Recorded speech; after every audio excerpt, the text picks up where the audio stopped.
नमस्कार दोस्तों, स्वागत है आपका ऑल इंडिया न्यूज में। ये है आज की बड़ी और ताजा 25 खबरें।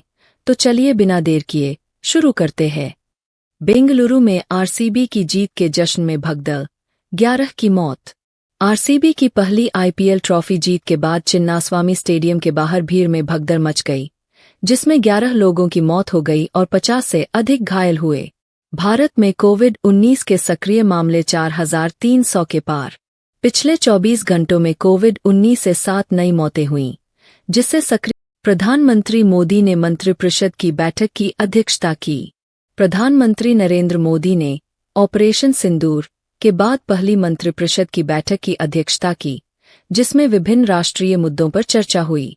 लद्दाख में सरकारी नौकरियों में अनुसूचित जनजातियों के लिए 85% आरक्षण। गृह मंत्रालय ने लद्दाख क्षेत्र में सरकारी नौकरियों में अनुसूचित जनजातियों के लिए 85% आरक्षण की घोषणा की। भारत और ऑस्ट्रेलिया ने रक्षा और आतंकवाद विरोधी सहयोग मजबूत किया।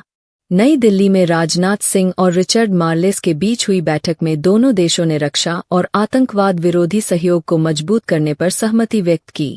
संसद का मानसून सत्र 21 जुलाई से 12 अगस्त तक आयोजित होगा। संसद का मानसून सत्र 21 जुलाई से 12 अगस्त तक चलेगा, जिसमें दोनों सदनों की बैठकें प्रतिदिन सुबह 11 बजे होंगी। रेलवे में तत्काल टिकट बुकिंग के लिए ई-आधार प्रमाणीकरण अनिवार्य होगा। रेल मंत्री अश्विनी वैष्णव ने घोषणा की कि रेलवे जल्द ही तत्काल टिकट बुकिंग के लिए ई-आधार प्रमाणीकरण अनिवार्य करेगा। जम्मू कश्मीर में जातीय जनगणना की घोषणा, विपक्ष ने विरोध किया। केंद्र सरकार ने जम्मू कश्मीर में जातीय जनगणना की घोषणा की, जिसे विपक्षी दलों ने विरोध किया और विशेष संसद सत्र की मांग की।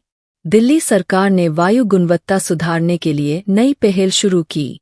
दिल्ली सरकार ने वायु प्रदूषण को नियंत्रित करने के लिए उन्नत प्रदूषण नियंत्रण तकनीकों के साथ एक नई पहल शुरू की। अरुणाचल प्रदेश में 386 स्कूलों को शून्य नामांकन के कारण बंद किया गया। अरुणाचल प्रदेश सरकार ने शून्य छात्र नामांकन वाले 386 स्कूलों को बंद करने का आदेश दिया है। मणिपुर में बाढ़ राहत कार्यों में सेना और असम राइफल्स सक्रिय। भारतीय सेना और असम राइफल्स मणिपुर में बाढ़ प्रभावित क्षेत्रों में राहत और बचाव कार्यों में जुटी हुई है। महाराष्ट्र में कक्षा 1 से छात्रों के लिए बुनियादी सैन्य प्रशिक्षण शुरू होगा। महाराष्ट्र सरकार ने कक्षा 1 से छात्रों के लिए बुनियादी सैन्य प्रशिक्षण शुरू करने की योजना की घोषणा की है। उत्तर प्रदेश में सेवानिवृत्त अग्निवीरों के लिए पुलिस नौकरियों में 20% आरक्षण। उत्तर प्रदेश सरकार ने सेवानिवृत्त अग्निवीरों के लिए पुलिस नौकरियों में 20% आरक्षण की घोषणा की है। यूबीएस ने भारत की FY26 जीडीपी वृद्धि दर का अनुमान 6.4% तक बढ़ाया। यूबीएस ने भारत की FY26 जीडीपी वृद्धि दर का अनुमान 6.4% तक बढ़ाया, जो मजबूत आर्थिक गति और लचीलापन को दर्शाता है। टीसीएस ने वर्जिन अटलांटिक के साथ 7 साल की साझेदारी नवीनीकृत की। टीसीएस ने वर्जिन अटलांटिक के साथ 7 साल की साझेदारी को नवीनीकृत किया है, जिसका उद्देश्य एयरलाइन संचालन में डिजिटल परिवर्तन को बढ़ावा देना है। OnePlus 13S स्मार्टफोन भारत में आज लॉन्च होगा। OnePlus आज भारत में अपने बहुप्रतीक्षित फ्लैगशिप स्मार्टफोन OnePlus 13S को लॉन्च करेगा। स्टोलन फिल्म ने बीजिंग फिल्म फेस्टिवल में सर्वश्रेष्ठ निर्देशक का पुरस्कार जीता। स्टोलन फिल्म ने बीजिंग इंटरनेशनल फिल्म फेस्टिवल में सर्वश्रेष्ठ निर्देशक का पुरस्कार जीता और अमेजन प्राइम वीडियो पर 4 जून को रिलीज हुई। भारतीय ग्रैंडमास्टर अर्जुन एरिगैसी ने नॉर्वे शतरंज 2025 में शानदार जीत दर्ज की। भारतीय ग्रैंडमास्टर अर्जुन एरिगैसी ने नॉर्वे शतरंज 2025 में फैबियानो कारुआना के खिलाफ रोमांचक जीत हासिल की। पीवी सिंधु इंडोनेशिया ओपन के दूसरे दौर में पहुंचीं। भारतीय बैडमिंटन खिलाड़ी पीवी सिंधु इंडोनेशिया ओपन के दूसरे दौर में पहुंच गई है। नेहरू चोपड़ा क्लासिक भाला फेंक प्रतियोगिता 5 जुलाई को बेंगलुरु में आयोजित होगी।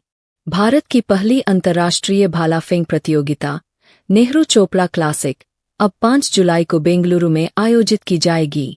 ये थीं आज की बड़ी और जरूरी खबरें, सिर्फ ऑल इंडिया फर्स्ट न्यूज पर। अगर आपको ये जानकारी पसंद आई हो तो वीडियो को लाइक करें, चैनल को सब्सक्राइब करें और बेल आइकन दबाना न भूलें, ताकि आपको हर दिन की ताज़ा खबरें सबसे पहले मिलें। फिर मिलेंगे कल की बड़ी खबरों के साथ। तब तक के लिए नमस्कार।